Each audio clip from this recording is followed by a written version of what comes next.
Hello everyone, welcome to Black Mirror horror. कैसे हैं आप सब? आई होप आप सब ठीक होंगे। आज मैं आप सभी के लिए एक और नई सच्ची और भूतिया कहानी लेकर आई हूँ और उम्मीद करती हूँ कि आपको ये कहानी पसंद आएगी। कहानी पसंद आए तो इस वीडियो को लाइक और चैनल को सब्सक्राइब जरूर कीजिएगा और साथ ही बेल आइकन भी ऑन कर ले, जिससे आपको हमारी नई कहानियों की नोटिफिकेशंस मिलती रहेगी। साथ ही हमारे चैनल पर ऐसी बहुत सारी रियल हॉरर स्टोरीज हैं जो कि आप हमारे चैनल पर सुन सकते हैं। तो आज की ये कहानी है छत्तीसगढ़ के बस्तर विस्तार की। इस क्षेत्र में जगदलपुर का एक प्रचलित हॉन्टेड हाउस है। ये घर कोई सामान्य घर नहीं है। यहाँ होती है छत्तीसगढ़ की कुछ सबसे भूतिया घटनाएं। जगदलपुर का हॉन्टेड हाउस एक रहस्यमयी और डरावनी जगह के रूप में जाना जाता है। ये स्थान स्थानीय लोगों के बीच अजीब घटनाओं और भूतिया कहानियों के लिए प्रसिद्ध है। आज की ये कहानी है रोहिणी नाम की एक 20 साल की लड़की की, जो कि रायपुर से अपने परिवार के साथ जगदलपुर घूमने के लिए गई थी। चलिए पहले इस भूतिया घर के बारे में आपको बता देते हैं। ये हॉन्टेड हाउस जगदलपुर शहर के पास बस्तर और बकावंड के बीच स्थित है। स्थानीय लोगों के अनुसार ये एक पुराना और वीरान घर है जिसमें एक दुष्ट आत्मा का वास है। लेकिन कुछ कहते हैं यहाँ एक से ज्यादा आत्माएं रहती हैं। कहा जाता है कि जो भी इस घर में प्रवेश करता है वो वापस नहीं लौट पाता। पता नहीं आज तक वहाँ कितने लोग गायब हो गए हैं। लेकिन एक समय की बात है, एक व्यक्ति ने इस घर में प्रवेश करने का साहस करके गलती से वहां पर पैर रखा था, लेकिन वो इंसान इस घर से कभी बाहर ही नहीं निकला। उसका नाम था नथुराम गिरी। जब रोहिणी ने अपनी फैमिली के साथ वहां पर वेकेशन प्लान किया तो उसने जगदलपुर के बारे में कुछ जानकारी इंटरनेट से हासिल की कि यहाँ पर फेमस जगह कौन सी है घूमने के लिए। उसी बीच एक आर्टिकल सामने आया हॉन्टेड हाउस के बारे में, जहां से रोहिणी ने इस घर के बारे में जाना और उसे कहानी काफी दिलचस्प लगी। दरअसल रोहिणी और उसका परिवार, जिसमें उसके माता पिता और एक बड़ा भाई अभय थे, जो कि उससे 5 साल बड़ा था। ये लोग भूत प्रेतों और पैरानॉर्मल एक्टिविटीज में विश्वास नहीं करते थे। उन्हें ये सब अंधविश्वास और ढोंग लगता था। अगर कोई इस बारे में बातें करता था तो वो लोग हंस के इन बातों को ढोंग समझकर टाल देते थे। रोहिणी ने अपने भाई से कहा, भाई ये देखो, जगदलपुर में एक ऐसी भी जगह है जिसके बारे में बताया जा रहा है कि वहां पर दुष्ट आत्मा का वास है। स्थानीय लोगों का मानना है कि इस घर में एक दुष्ट आत्मा निवास करती है जो अंदर आने वाले लोगों को परेशान करती है और कईयों को तो मार भी डाला होगा, क्योंकि आज तक उस घर में प्रवेश करने वाला बाहर नहीं आ पाया है। उसका भाई अभय आर्टिकल को पढ़ता है। कहा जाता है कि ये आत्मा लोगों की आत्मा को बंधक बनाती है और उनकी जान छीन लेती है और उन्हें कभी वापस नहीं जाने देती। रोहिणी ये भी कहती है कि यूट्यूब पर एक वीडियो देखी जिसमें बताया गया कि यहाँ पर कई सारी अजीब घटनाएं होती रहती है, जैसे कि जो लोग इस घर के पास से गुजरते हैं उन्हें अजीब आवाजें सुनाई देती है। बहुत सारे लोगों ने अजीब और रहस्यमय रोशनी और परछाइयों का भी अनुभव किया है और कुछ लोगों ने बताया है कि उन्हें ऐसा महसूस हुआ जैसे कोई उन्हें देख रहा हो या उनका पीछा कर रहा हो। अरे वाह बहन, लगता है सबसे बेहतरीन वेकेशन बीतने वाला है ये। इतना बोलकर अभय अपने काम से घर के बाहर निकल गया और रोहिणी अपनी माँ के साथ अपने वेकेशन की पैकिंग करने में बिजी हो गई। लेकिन उसके दिमाग में जगदलपुर की अच्छी जगहों के बजाय बस वो भूतिया घर ही घूम रहा था। थोड़ी देर तैयारी करने के बाद फिर से रोहिणी इंटरनेट पर बैठ गई और हॉन्टेड हाउस के बारे में और बारीक जानकारियां इकट्ठा करने लगी। अरे वाह, अब तो सबसे पहले बस से उतरने के बाद इस घर की मुलाकात लेनी होगी। क्या पता कोई अच्छा सा एडवेंचर हो जाए। किसी हॉन्टेड जगह के बारे में इतना डीप जाना, बारीक जानकारियां इकट्ठा करना और एक भूतिया घटना को इतना महत्व देना कोई ठीक बात नहीं है। रोहिणी ने एक और आर्टिकल पढ़ा जिसमें उसने पाया कि स्थानीय लोग डरते हैं क्योंकि वहां पर ऐसी मान्यताएं हैं कि बस्तर विस्तार एक बहुत बड़े अंधविश्वास का शिकार हो चुका है। जगदलपुर के इस विस्तार में कई सारे काले जादू की कहानियां भी प्रचलित है।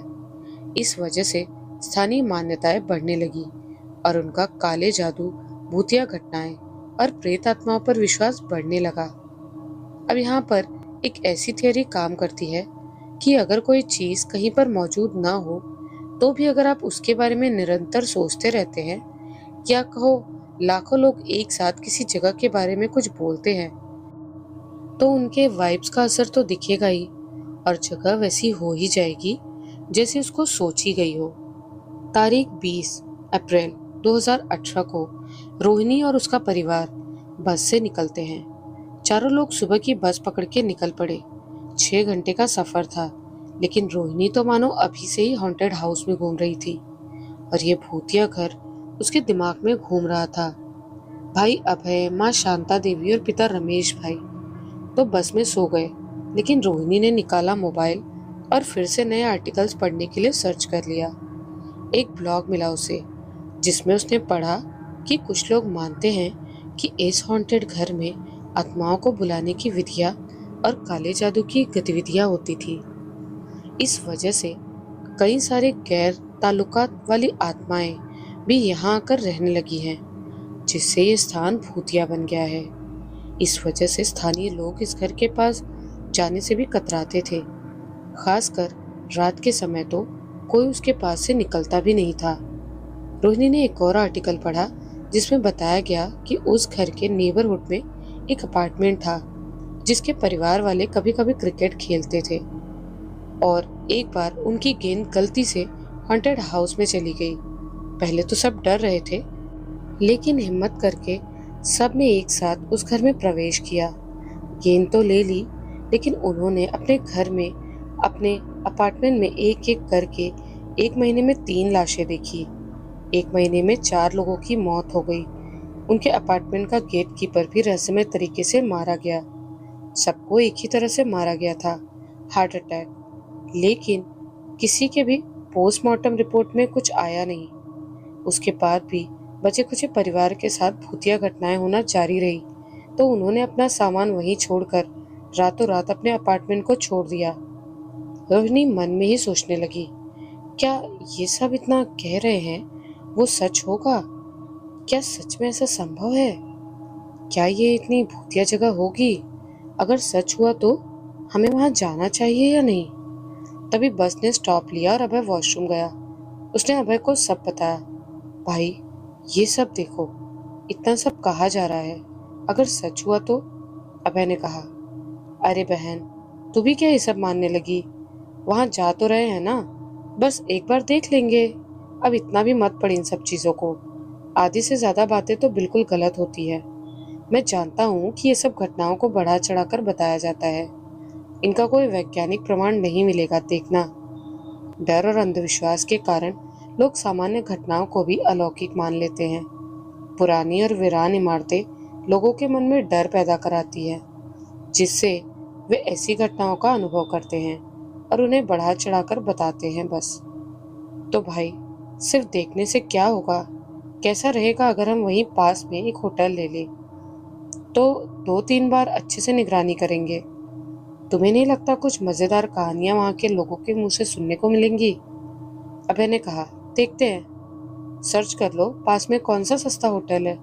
फिर रोहिणी ने हॉन्टेड हाउस के सिर्फ 300 मीटर की दूरी पर एक सस्ता होटल देखा और वो लोग बस से उतरकर वहीं गए। शांता देवी और पिता रमेश भाई को पता नहीं था कि गेस्ट हाउस जैसा होटल दोनों भाई बहन ने क्यों लिया था। पहुंचते पहुंचते शाम हो चुकी थी। वो लोग खाना खाए और पहली रात जल्दी ही सोने का प्लान था। अभय ने कहा, मम्मी पापा आप सो जाए, मैं और रोहिणी थोड़ा आजू बाजू देख लेते हैं, फिर आकर सो जाएंगे। क्योंकि रोहिणी का बहुत मन था। उसके भाई ने अपने माँ बाप से परमिशन ली और वो लोग नीचे आए और रिसेप्शन से पूछा, भाई, ये हॉन्टेड हाउस के बारे में कुछ बता सकते हो? वो आदमी बड़ी गंभीरता से और डरते हुए दोनों को देखने लगा और बोला, अरे भाई, कौन हो तुम और उस भूतिया घर को क्यों याद कर रहे हो? रोहिणी ने कहा, अरे अंकल बताइए, कहाँ से जा सकते हैं, हमें देखना है। रिसेप्शन वाले अंकल गुस्सा हो गए।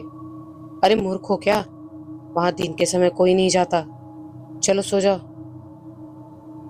अभय बोला, अरे बहन गूगल मैप देखना चलते हैं। फिर दोनों ने गूगल मैप खोला और रात के अंधेरे में हल्के ट्रैफिक में हॉन्टेड हाउस की ओर जाने लगे। वो शहर के कोने में कॉलोनी के उस पार था। जैसे ही घर नजदीक आता गया, उन्होंने एक अजीब सी शांति महसूस की। न कोई इंसान दिख रहा था, न कोई जानवर, न ही कोई लाइट। घर से करीब 50 मीटर की दूरी पर वो रुके। भाई, ये तो किसी मूवी के सीन का सेट लगता है। इतनी पुरानी और वीरान जगह में मैंने आज तक नहीं देखी। हाँ बहन, लगता है सालों से यहाँ कोई रहता भी नहीं और किसी ने यहाँ सफाई भी नहीं की। चलो नजदीक जाते हैं। वो दोनों नजदीक गए और गेट के बिल्कुल सामने पहुंच गए तो अंदर से एक धुआं उठता देखा। भाई वो देखो, वो बिल्डिंग जिसके बारे में आर्टिकल में पढ़ा था, ये वही अपार्टमेंट लगता है।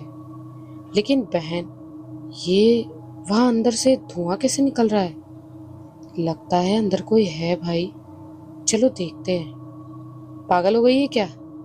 भूत नहीं हुआ तो भी अंदर कोई खतरनाक जीव हुआ या चमगादड़ होंगे तो? मुझे चमगादड़ों से एलर्जी है। उसी वक्त कुछ चमगादड़ उड़कर उनकी ओर आए और दोनों झुक गए। देखा, कहा था ना मैंने, अभय चिल्लाया। और उसने कहा, चलो अब यहाँ से, मुझे नहीं आना इस जगह। दोनों रूम में आकर सो गए। 5 दिन की इस वेकेशन की कल सुबह का पहला दिन था। सुबह चाय नाश्ता करके वो लोग एक ऑटो को हायर करते हैं जो उन्हें मेन जगह घुमाता है। पूरा दिन घूमने के बाद उन्होंने रिक्शा वाले को पूछा, अंकल एक बात बता सकते हैं, ये हॉन्टेड हाउस की क्या कहानी है? इसमें कितनी सच्चाई है? अरे बेटा, उस बारे में ना जानो तो ही अच्छा है। लेकिन अंकल, हमें तो जानना है। आप अच्छे लगे तो आपको पूछा और कोई बताता नहीं है। देखो बेटा, जगदलपुर का हॉन्टेड हाउस एक ऐसा स्थान है जो रहस्य, डर और अंधविश्वास का प्रतीक बन चुका है। चाहे इसके पीछे कोई सच्चाई हो या ना हो, लेकिन ये स्थान लोगों के लिए कौतूहल और रोमांच का केंद्र बना हुआ है। बहुत सारे टूरिस्ट आकर इस जगह के बारे में पूछते हैं, लेकिन उनमें से मुझे कोई वापस मिलता नहीं जो अपना अनुभव बता सके। आप लोग भले लगते हो, आपको कुछ बातें बताता हूँ, आप उन्हें ध्यान में रखना और हो सके उतना उस घर से दूर रहना। ये हॉन्टेड हाउस का इतिहास रहा है कि बहुत सारी भूतिया घटनाएं लोगों ने अनुभव की है।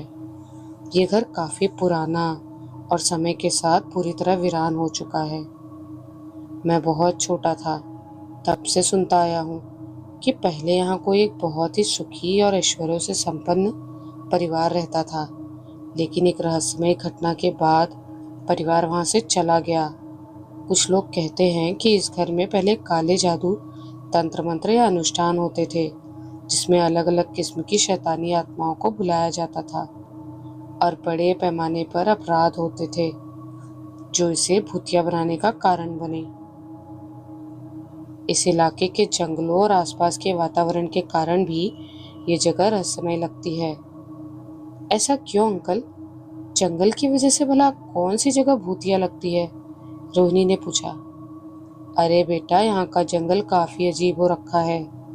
कभी भी धुआं उठ जाता है, कभी भी कोहरा दिखाई देता है, कभी कभी शांत दिखता है, कभी कभी बहुत हलचल रहती है।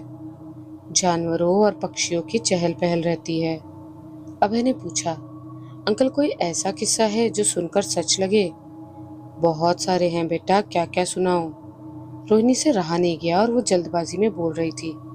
अरे अंकल, जो आप जानते हैं सब बताइए। सुनो बेटा, कई बार लोग इस घर के आसपास से रात में अजीब आवाजें सुनते हैं, जैसे रोने, चीखने या फुसफुसाहट की आवाजें। कुछ लोगों ने वहां पर अजीब तरह की ठंडी हवा और अचानक तापमान में गिरावट का अनुभव किया हुआ है, जिन्हें फिर बुखार आ जाता है। कई बार स्थानीय लोगों ने अंधेरे में परछाइयों और आकृतियों को घर के खिड़कियों में या आसपास में चलते हुए देखा है। कुछ परिवार तो इस कॉलोनी को छोड़कर ही चले गए हैं। कुछ युवकों ने साहस करके रात में इस घर के अंदर जाने की कोशिश की। उन्हें जानने की बहुत जल्दी थी कि आखिर उस घर में ऐसा क्या है जो लोग इसको इतना भयंकर बनाते हैं। लेकिन डर के कारण वे जल्दी जल्दी वापस आ गए। किस्मत अच्छी थी उनकी कि वो सब एक साथ आ गए थे और तुरंत ही वो वहां से बाहर निकल गए। कई किस्सों में बताया जाता है कि जो इस घर में ज्यादा देर रुकते हैं उन्हें मानसिक तौर पर अजीब अनुभूति होती है या वे अस्वस्थ महसूस करते हैं। और इसी तरह कुछ लोग तो पूरी तरह से पागल हो चुके हैं जिनको ठीक करने के लिए उनके परिवार वालों को सालों लगे। अब रोहिणी और अभय को थोड़ा डर लगने लगा था और उन्होंने एक दूसरे के सामने देखा और डर व्यक्त किया, क्योंकि कल रात को वो भी वहां गए थे। लेकिन अंकल, स्थानीय लोग इतना विश्वास क्यों करते हैं इन सारी बातों पर? अभय ने पूछा। स्थानीय लोग इसे शापित जगह मानते हैं और खासकर शाम के बाद इस इलाके में जाना टालते हैं। कई बार घर के आसपास ताबूत पड़े दिखते, कपड़े में लपेटा नारियल दिखता है। कभी कभी तंत्र मंत्र करने की सामग्री गेट के पास पड़ी दिखाई देती है या काले कपड़े पहने लोग भी दिखाई देते हैं, जैसे किसी तांत्रिक की आत्मा हो जिन्हें लोग काला जादू करने वाले साधुओं या तंत्र मंत्रियों से जोड़ते हैं। कुछ स्थानीय लोग मानते हैं कि घर में वास करने वाली आत्माएं बदला लेने वाली हैं। बदला लेने वाली हैं? किससे? रोहिणी ने पूछा, क्योंकि अब उसके पसीने छूटने लगे थे। अरे बेटा, ये तो मुझे भी नहीं पता, बस सुन रखा है कुछ लोगों ने वहां पर ऐसी आवाजें आती हैं कि चले जाओ, हम इस जगह से अपना बदला लेंगे। उस रिक्शा वाले की बातें सुनकर थोड़ी देर तो अभय और रोहिणी डर गए, लेकिन फिर उन्होंने होटल रूम जाकर सोचा, भाई ये तो काफी एडवेंचर वाला लगता है, क्यों ना वहां जाया जाए। अभय देख, तुझे देखना था, हमने देख लिया। तुझे उसके बारे में लोकल लोगों से जानना था, हमने जान लिया। वहां हमने चमगादड़ों का अनुभव भी किया और कोहरा भी था। अब हमें यहीं रुक जाना चाहिए। रोहिणी, तू मानता है इन सब बातों को? आज तक तू कहता था कि भूत भूत सब बकवास है, ऐसा कुछ नहीं होता। देख, कल हमें लंबी ट्रिप के लिए जाना है, पहाड़ियों में घूमने। बस अब इन सब बातों पर ध्यान मत दे और सो जा। रोहिणी समझ चुकी थी भाई साथ नहीं आने वाला। रात को अपने भाई के सोने के बाद चुपके से वो बाहर निकल गई और उस घर के सामने पहुंच गई। उसी वक्त उसने जो देखा वो आज तक किसी ने नहीं देखा था। एक काले कपड़े पर कुछ काला जादू करने की सामग्री गेट के पास रखी थी। गेट थोड़ा खुला था। रात के 1 बजे थे और गेट के अंदर कोहरा था। रोहिणी की आंखें अब बंद होने लगी। उसे मंद मंद नींद आने लगी, मानो वो किसी चीज से हिप्नोटाइज हो रही थी। बिना मेहनत के उसके पैर चलने लगे। वो गेट के पास गई और काले जादू की चीजों में से कोई खाने की चीज उठाई और खा लिया। फिर गेट के अंदर चली गई। उसकी आंखें सफेद होने लगी थी। दिमाग ने काम करना बंद कर दिया था और पैर अपने आप चल रहे थे। इस तरह से वो खुद को वहां जाने से रोक नहीं पा रही थी। धीरे से वो घर के दरवाजे पर पहुंची और दरवाजे को धक्का देकर खोल दिया। अंदर बिल्कुल अंधेरा था। सारी चीजें इधर उधर फैली पड़ी थी।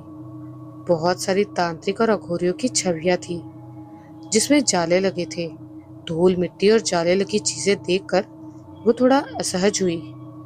दरवाजे से थोड़ा ही अंदर गई थी कि उसको किसी चीज ने धक्का दिया। वो नीचे एक लाल कुंडाले में गिर गई जहां पर पुराने खून के छींटे जमे हुए थे। अब नीचे गिरने की वजह से रोहिणी को थोड़ा होश आया, क्योंकि उसके एक हाथ में चोट आ गई थी। दर्द के मारे वो चिल्लाने लगी और खड़ी होने की कोशिश करने लगी, लेकिन उसके नजदीक 2 परछाइयां आई और उन्होंने उसके पैर पकड़कर सुन्न कर दिए और उसे सर्कल के बीच में बिठा दिया। नजारा ऐसा था मानो कोई तांत्रिक ने एक जाल बनाया हो किसी की बलि देने के लिए, और उस कुंडाले में किसी इंसान को बिठाकर आत्माओं को बुलाकर उसकी बलि देनी हो। ऐसी व्यवस्था रोहिणी ने देखी।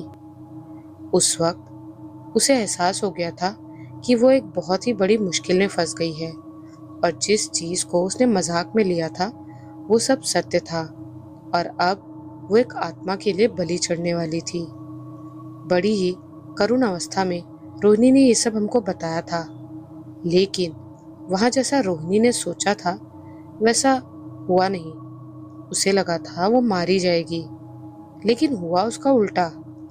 सबसे पहले उसकी नजर पड़ी आसपास पड़ी खोपड़ियों में, जिसके अंदर से कीड़े मकोड़े निकल रहे थे। हवा एकदम ठंडी हिमालय जैसी हो गई थी, जबकि रोहिणी और उसका परिवार तो गर्मियों की छुट्टियों में वेकेशन के लिए गए थे। फिर उसने देखा धुआं बढ़ने लगा है, कोहरा लगने लगा है, और जो धुआं अभय के साथ उसने जो देखा था वो पीछे जल रही कुछ चीजों का था, जैसे किसी ने घर में आग लगाई हो। कुछ ही पलों में रोहिणी के सामने वाली खाली जगह पर कोई परछाई आकर बैठी और रोहिणी बेसुध होने लगी। उसने देखा कुछ चीजें अपने आप चलने लगी थी और उसकी आंखें बंद होने लगी थी। उस वक्त ऐसा लगा जैसे किसी ने उसके बाल पकड़कर उसकी गर्दन को मरोड़ने की कोशिश की, और अचानक उसके चेहरे पर कोई गर्म चीज फेंकी गई, जो कि बाद में उसे पता चला वो खून था, लेकिन पता नहीं किसका। और सामने बैठी आत्मा ने धीरे धीरे कोई मंत्र जपना शुरू कर दिया और वो पूरी तरह से बेहोश हो गई। दूसरी सुबह, और सुबह सुबह अभय दौड़ता हुआ अपने माँ बाप के पास आया। अरे पिताजी, माँ, रोहिणी कमरे में नहीं है। हाय राम, कहाँ गई वो? उसकी माँ बहुत चिंता में डूब गई और रोने लगी। सभी लोगों ने सुबह 2 घंटे तक देखा, फिर पुलिस कंप्लेन भी की। पूरा प्लान तो कैंसिल हो ही गया था और देखते ही देखते रात हो गई। पूरे 24 घंटे से रोहिणी गायब थी और कमरे में सब रोए जा रहे थे।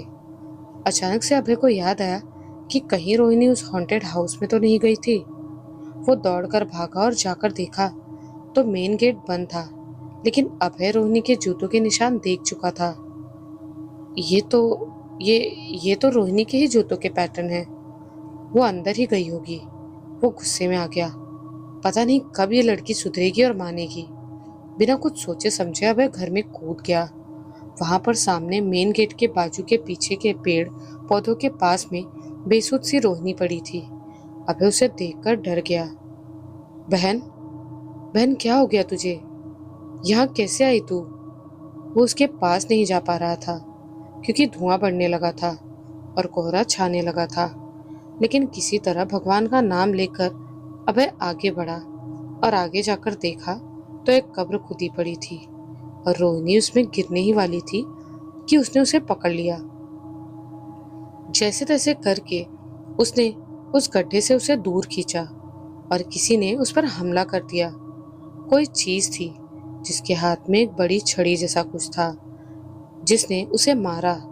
उसका शरीर एकदम सूज गया था, जगह जगह से खून निकल रहा था, लेकिन उसने अपनी बहन को बचा लिया और जैसे तैसे करके गेट से बाहर निकाला।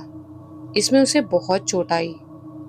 उसने देखा कई सारी परछाई उसका पीछा करने लगी थी, लेकिन उसने सीधा ही अपनी बहन को लेकर एक रिक्शे में बैठ गया।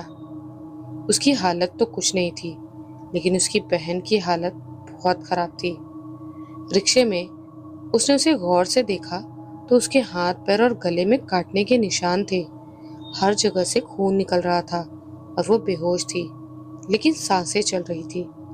हॉस्पिटल पहुंचकर उसने अपने माँ बाप को बुलाया और डॉक्टर ने उसे कहा कि बहन को किसी जंगली जानवर ने नोच लिया है, पर वो जानता था कि क्या हुआ होगा। उसने सबको बताया कि वो इस घर में गई थी रात को और रात से हम उसे ढूंढ रहे थे। डॉक्टर ने रिपोर्ट्स की, लेकिन कुछ भी साबित नहीं कर पाया कि कौन से जानवर ने बहन पर हमला किया होगा। उसका इलाज 2 हफ्तों तक उसी अस्पताल में चला, लेकिन हर रोज अचानक से उसे खून की कमी हो जाती और रोजाना नया खून चढ़ाना पड़ता। जैसे तैसे करके 15 दिन बाद रोहिणी होश में आई और डॉक्टर ने उसे डिस्चार्ज किया। अभी भी उसके शरीर में वो सारे घाव वैसे के वैसे थे। अब ये परिवार घर तो आ गया था, लेकिन रोहिणी पहले की जैसी नहीं रही थी। न वो ठीक से खाती पीती, न चल फिर पाती, न ही किसी की सुनती थी। बात बात पर उसे गुस्सा आने लगा था और कभी कभी वो सबको भूल जाती थी। उसने देखा कि उसकी बहन धीरे धीरे पागल होने लगी है। उसका सिर्फ शरीर रिकवर हो रहा था, उसका मानसिक संतुलन और भी बिगड़ने लगा था। कुछ दिनों में उसने पागलपन वाली हरकतें चालू कर दी, जैसे कोई चीज उठाकर फेंक देना, कच्ची सब्जियां खाने लगना, बहुत भूख लगना, बात बात पर झगड़ा करके काट लेना। और उसकी माँ तो रोने लगी थी कि मेरी बेटी पागल हो गई, क्यों हम उसे उस जगह घूमने लेकर गए। एक दिन अभय ने देखा रोहिणी कमरा बंद करके अपने रूम में कोई काला जादू की प्रैक्टिस कर रही थी। तो उसने सोचा, अरे ये क्या है, बिना बोले ही वो काला जादू कर रही है। फिर उसने हॉन्टेड हाउस के बारे में जानना शुरू किया और अभय ने पाया कि वहां पर ये सब चल रहा था। एक दिन वो घर से दूर अपनी बहन को घुमाने ले गया और देखा कि उसका बिहेवियर कैसा है। तो रोहिणी का माइंड थोड़ा फ्रेश हुआ और उसने बताया, भैया वो एक गलती थी, मुझे जितना याद है वो मैंने आपको बताया। कभी कभी ऐसा लगता है कि मानो मैं ही वो तांत्रिक हूँ, मेरे अंदर कोई अदृश्य शक्ति आ जाती है और जितना होश मुझे था वो घटना घटते वक्त उतना ही मैं करती हूँ, लेकिन उस वक्त मैं होश में नहीं होती हूँ। अब अभय को डर लगने लगा था कि मेरी बहन के साथ क्या हुआ। मेरी बहन के शरीर को कोई नुकीली चीजों से काटा गया था, नोचा गया था और चमड़ी उधेड़ी गई थी और वो अपना खून चख कर खुश हुई थी। हाँ, उसने अपना ही खून चखा था, उसे अपना ही खून चखना पड़ा था, क्योंकि वो जब उसने होश खो दिया था तो पूरी तरह से वो बेहोश नहीं थी। उसको पता चल रहा था कि वो क्या कर रही है। उसके शरीर से टपकता खून उसके मुंह में भी लगा था। आज रोहिणी के परिवार वाले उसे देखकर दुखी होते हैं और अभय तो उसे देखकर अफसोस करता है कि क्यों उसने अपनी बहन को ऐसी बातों के लिए सपोर्ट किया। उस घटना के बाद बहुत बार उसने घर में ही आत्मा की तरह बर्ताव किया और कभी बेड पर या कभी बेड के नीचे बैठी सब काला जादू की चीजें सेट कर रही होती थी और काला जादू करती थी। उसकी हालत पूरी तरह शारीरिक सुधरने में 1 महीना लगा, लेकिन उसके शरीर की चमड़ी आज तक ठीक नहीं हुई। रोहिणी आज भी कभी कभी होश में रहती तो कभी पागलों की तरह दिखती है।